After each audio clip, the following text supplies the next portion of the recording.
आज के स्टोरी बहुत ही खास होने वाले हैं, तो इस स्टोरी को ध्यानपूर्वक जरूर सुने। तो चलो स्टार्ट करते हैं। करीब 1 घंटे से अधिक समय से ट्रेन एक छोटे स्टेशन पर खड़ी थी।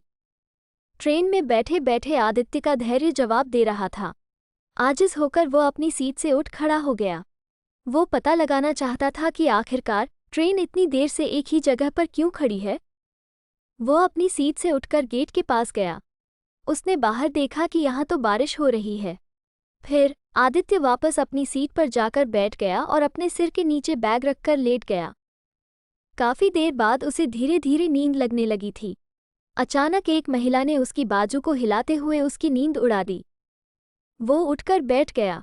इसी बीच उसकी नज़र एक अधेड़ उम्र की महिला पर गई। वो मैले कुचले और गंदे कपड़े पहने हुई थी और अपने हाथ में अपना हैंडबैग पकड़ी हुई थी।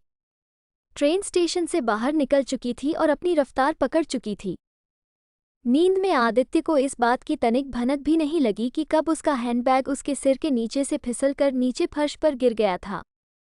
आदित्य ने फटाक से अपना बैग उस महिला के हाथ से ले लिया और चेक करने लगा कि कहीं उसका पर्स और अन्य सामान गायब तो नहीं है। जो ही उसने अपना बैग खोला तो अंदर अपनी माँ का शॉल देखकर आश्चर्यचकित रह गया।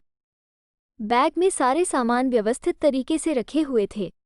आदित्य ने बैग से शॉल निकाला और वो सोचने लगा कि पिछली रात जब वो बिस्तर पर जाने से पहले अपना बैग पैक कर रहा था तो उसकी माँ कैसे अपना शॉल लाई थी और उसे बैग में रखने के लिए कह रही थी। कैसे उसने कहा था अगर बारिश हुई तो बहुत ठंड लगेगी। उसे अच्छी तरह मालूम है कि कैसे वो माँ पर नाराज हुआ था और गुस्से में शॉल को बैग से बाहर निकाल कर रख दिया था, मगर ये शॉल अभी भी उसके साथ था। वो मन ही मन सोचने लगा, शायद माँ ने मेरे सो जाने के बाद इसे वापस रख दिया होगा।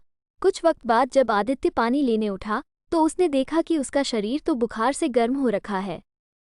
खुद को असहाय महसूस करते हुए उसने तुरंत अपनी माँ को कॉल किया और बोला, माँ, कल रात तुम मुझे कुछ मेडिसिन का पैकेट देना चाह रही थी।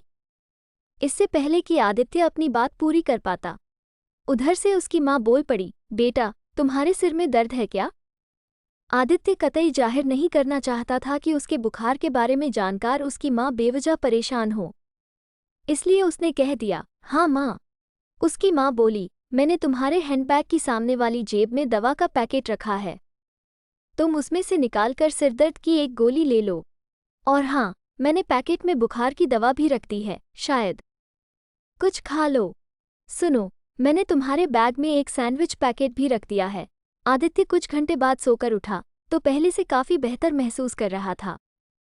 जैसे ही वह अपने पैर फैलाने के लिए उठा तो उसकी नज़र गलियारे के पास बैठी एक महिला पर पड़ी। उसने अपने बच्चे को गोद में ले रखा था। खिड़की से ठंडी हवाएं आ रही थीं। उसके शरीर पर पड़े फटे पुराने कपड़े इस ठंड से बचाने के लिए नाकाफी थे। आदित्य ने गौर से देखा तो पाया कि अरे, ये तो वही महिला है जिसने उसे पहले जगाया था और उसका बैग लौटाया था। बिना सोचे समझे आदित्य ने बैग से अपनी माँ का शॉल बाहर निकाला और ठंड से काम से बच्चे को ओढ़ा दिया। उसने देखा कि बच्चा कैसे अब सुकून से सो गया है। आदित्य सोचने लगा, वो एक नहीं बल्कि 2 माताओं के प्यार और स्नेह की चादर से लिपटा हुआ था। माँ के प्यार की तपिश ही कुछ ऐसी है। ये स्टोरी आपको कैसा लगा, कमेंट में ज़रूर बताना। अगर आपको अच्छा लगा तो मेरे चैनल को लाइक शेयर सब्सक्राइब ज़रूर करें। मिलते हैं नेक्स्ट वीडियो में, तब तक के लिए बाय।